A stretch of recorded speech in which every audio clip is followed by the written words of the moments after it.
Hello दोस्तों, स्वागत है आप सभी का हमारे YouTube चैनल एग्जाम बार में। तो आज की समसामयिकी की जो शुरुआत करेंगे वो हम शुरुआत करेंगे G20 से ही करेंगे। ठीक है, तो सबसे पहले जो हम डिटेल में देखेंगे वो देखेंगे कि ट्राइब इंडिया पवेलियन में ऐसा क्या हुआ था जो कि एग्जाम के पॉइंट ऑफ व्यू से इंपॉर्टेंट है, और वहां पे ऐसी कौन कौन सी चीजें रखी गई थी जिसके बारे में आपको जानना चाहिए। फिर हम बात करेंगे कि G20 शिखर सम्मेलन में जो नेतागण आए थे उनको कौन कौन सा गिफ्ट दिया गया, और अंत में बात करेंगे डिटेल में महिला एशियाई चैंपियन ट्रॉफी के बारे में। और मैं श्योर कह रहा हूं कि यहाँ पे कुछ ऐसे फैक्ट्स आपको निकल के आएंगे जो कि निश्चित है आप उसके बारे में अभी तक रिवीजन नहीं किए होंगे और एग्जाम के पॉइंट ऑफ व्यू से बहुत इंपॉर्टेंट होगा। G20 अपने आप में बहुत बड़ा है, मैं पहले ही कहा हूं। आना देखिए, इससे प्रश्न आना एक या दो ही है, लेकिन अब वो कौन सा प्रश्न आ जाए एग्जामिनर के मन में क्या है ये कोई नहीं जान सकता। अगर सब बहुत आसान बनाना है तो वो दिल्ली के शिखर सम्मेलन से बना देगा कि कौन सा वहां शिखर सम्मेलन हुआ था या तो मुख्य अतिथि कौन कौन से देश थे, ऐसे इजी क्वेश्चन वो बना देगा। लेकिन अगर थोड़ा सा डीप चला जाएगा तो फिर वहां पे प्रॉब्लम हो जाएगी। तो इसीलिए जो है इन सारे फैक्ट्स को जो है आपको जानना चाहिए। तो चलिए शुरुआत करते हैं वन लाइनर के साथ। सबसे पहले देखते हैं उत्तर प्रदेश की न्यूज। योगी आदित्यनाथ की अध्यक्षता में कैबिनेट की बैठक होती है और वहां पे कई प्रस्तावों को मंजूरी मिलती है, लेकिन जो सबसे इंपॉर्टेंट था वो ये था कि बुंदेलखंड औद्योगिक विकास प्राधिकरण के गठन को मंजूरी मिल गई है। बीडा, इसे हम शॉर्ट फॉर्म में बीडा बोलेंगे, बुंदेलखंड इंडस्ट्रियल डेवलपमेंट अथॉरिटी। इसका गठन जो है नोएडा औद्योगिक विकास प्राधिकरण की तर्ज पर ही किया जाएगा। आगे बात करते हैं। उत्तर प्रदेश पर्यटन विभाग भारत और दक्षिण कोरिया के राजनयिक संबंध की 50वीं वर्षगांठ मना रहा है।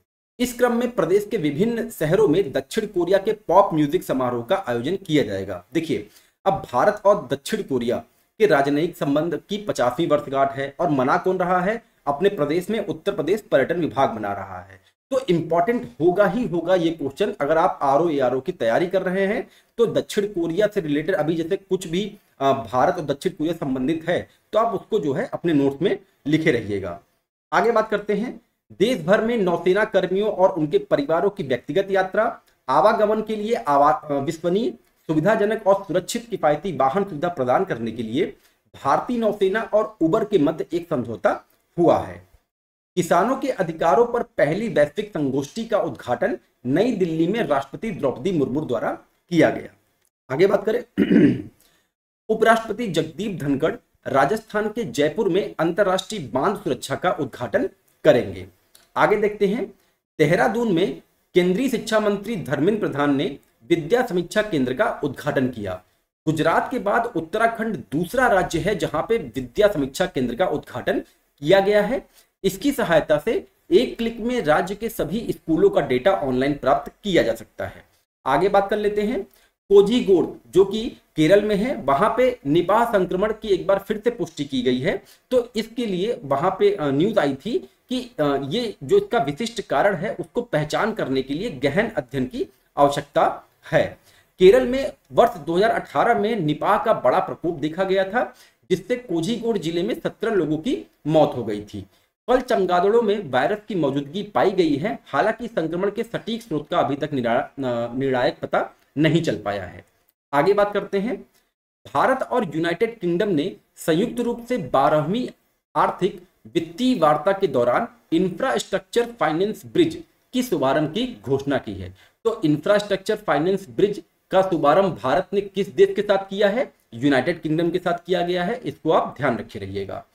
विजयवाड़ा रेलवे स्टेशन को भारतीय ग्रीन बिल्डिंग काउंसिल द्वारा प्लैटिनम की उच्चतम रेटिंग के साथ ग्रीन रेलवे स्टेशन सर्टिफिकेट दिया गया। अब ये किस लिए दिया गया? ये दिया गया यात्रियों को पर्यावरण के अनुकूल सेवाएं प्रदान करने के लिए। आगे बात करें। अमेरिका के लुइसविले शहर के मेयर क्रेग ग्रीनबर्ग द्वारा 3 सितंबर को सनातन धर्म दिवस मनाने की घोषणा की गई है। आगे बात करते हैं। अफ्रीका कंटिनेंट से ही लीबिया में बाढ़ आया है, और बाढ़ वो इतना भयानक है कि कम से कम 2000 लोगों इससे जो है उनकी मृत्यु हो गई है, और साथ ही हजारों लोग जो है लापता हो गए हैं। अभी हाल ही में मोरक्को में भी भूकंप आया था, और मैं कई बार बार कह रहा हूं कि अफ्रीकी कंटिनेंट जो है वो एग्जाम के पॉइंट ऑफ व्यू से इंपॉर्टेंट है। इसको आप जो है बहुत अच्छे से मैप में देखे रहिएगा। आगे बात करते हैं। जम्मू कश्मीर के उपराज्यपाल मनोज सिन्हा ने बंगस वैली महोत्सव का उद्घाटन किया। अब बंगस वैली का संबंध किस राज्य से है? जम्मू कश्मीर से है। इसको आप ध्यान रखे रहिए। अमेजन इंडिया ने दिव्यांगजन को सशक्त बनाने के उद्देश्य से 5 भारतीय राज्यों के साथ एक समझौता ज्ञापन पर हस्ताक्षर किया है। और वो राज्य कौन से हैं? हरियाणा, महाराष्ट्र, गुजरात, कर्नाटक और तमिलनाडु। इंपॉर्टेंट होगा, इसको आप ध्यान रखे रहिएगा। माइक्रोसॉफ्ट के पावर पॉइंट सॉफ्टवेयर के सह निर्माता डेनिस ऑस्टिन का निधन हो गया है। आगे बात कर लेते हैं वन लाइनर खेल से। भारतीय बैडमिंटन खिलाड़ी किरण जॉर्ज ने इंडोनेशिया मास्टर्स 2023 बैडमिंटन टूर्नामेंट का पुरुष एकल का खिताब अपने नाम कर लिया है। तो किरण जॉर्ज का संबंध किस खेल से है? बैडमिंटन से है। इसको आप ध्यान रखिएगा, बहुत ही इंपॉर्टेंट ये न्यूज होगी। आगे बात करते हैं, जैसे फीफा विश्व कप होता है वैसे ही बास्केट के लिए फीबा विश्व कप भी होता है।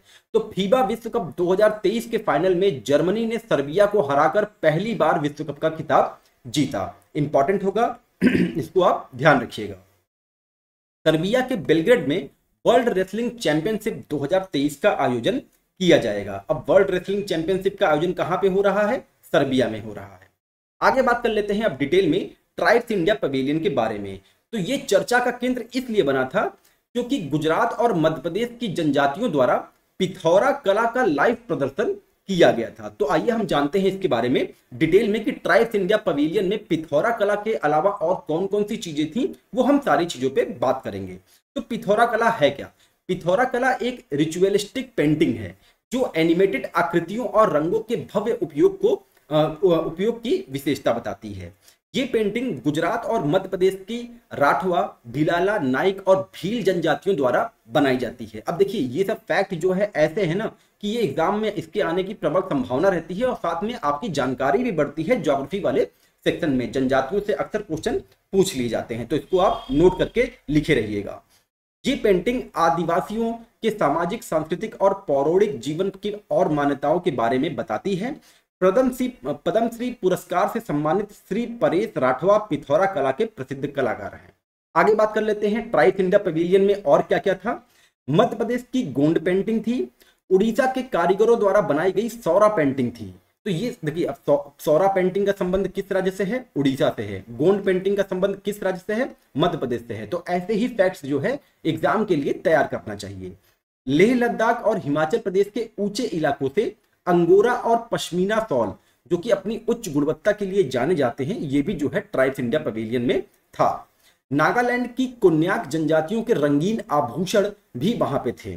मध्य प्रदेश की माहेश्वरी रेशम साड़ी ये भी जो है वहां पे रखी गई थी। ढोकरा आभूषण के बारे में थोड़ा सा जान जाते हैं कि पिघली हुई धातुओं, मोतियों और रंगीन कांच के टुकड़ों और लकड़ी के गेंदों से इसे बनाया जाता है।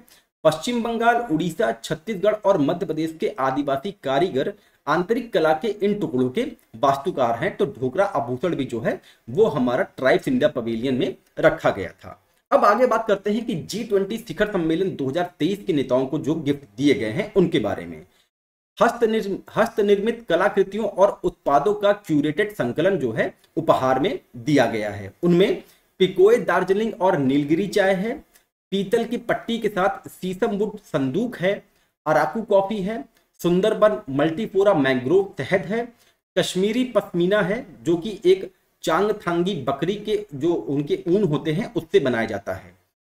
जिगराना इत्तर है, इसका संबंध देखिए उत्तर प्रदेश कन्नौज से है। हस्तनिर्मित कलाकृतियों और उत्पादों का क्यूरेटेड संग्रह जो है इन सारी चीजों को मिलाकर दिया गया है। और साथ ही G20 स्मारक सिक्कों वाला एक सिक्का भी इनको दिया गया है। उन्हें उपहार में दिए गए कुछ उत्पादों सदियों पुरानी हैं और उनकी अद्वितीय कारीगर और गुणवत्ता के लिए दुनिया भर में इसे पसंद किया जाता है। अब आगे बात कर लेते हैं महिला एशियाई चैंपियंस ट्रॉफी, ये न्यूज में क्यों था? तो न्यूज ये थी कि हॉकी इंडिया ने महिला एशिया चैंपियंस ट्रॉफी के कार्यक्रम की घोषणा जो है कर दी है। भारत पहली बार इस प्रतियोगिता की मेजबानी कर रहा है। 27 अक्टूबर से शुरू होगा और टूर्नामेंट के मैच झारखंड में खेले जाएंगे। टूर्नामेंट की शुरुआत मलेशिया जापान के बीच से होगी और भारत का सामना पहले ही दिन थाईलैंड से होगा। एशियाई चैंपियंस ट्रॉफी में दक्षिण कोरिया, मलेशिया, थाईलैंड, जापान, चीन, भारत की टीमें जो है भाग लेंगी और इसका आयोजन 5 नवंबर तक चलेगा। तो ये तो रहा दोस्तों आज की समसमाई की। और अगर आपको इसका कंटेंट चाहिए तो आप हमारे टेलीग्राम से जुड़े, वहां पे इसके कंटेंट मिलते हैं। और रही बात टेलीग्राम पे क्वेश्चन करवाने की, तो मैंने कल ही क्वेश्चन कराया था, फरवरी माह से जो है वो आपका समसामयिकी था, और उसमें मैंने 20 प्रश्न दिए थे। कोई भी ऐसा सदस्य नहीं था जो कि 15 प्रश्न तक पहुंच पाए। तो अगर ऐसी पढ़ाई चल रही है तो थोड़ा सा आप लोग स्पीड जो है अपनी पढ़ाई की बढ़ाएं, थोड़ा सा कंसंट्रेट होके पढ़ें। पढ़ने से ज्यादा इंपॉर्टेंट है कि आप उसका रिवीजन करें। तो जब तक रिवीजन नहीं होता तो आपके आने वाले आगे की पढ़ाई का कोई मतलब नहीं होता। तो चलिए मिलते हैं अपने अगले फैक्ट के साथ, तब तक के लिए नमस्कार, जय हिंद, जय भारत।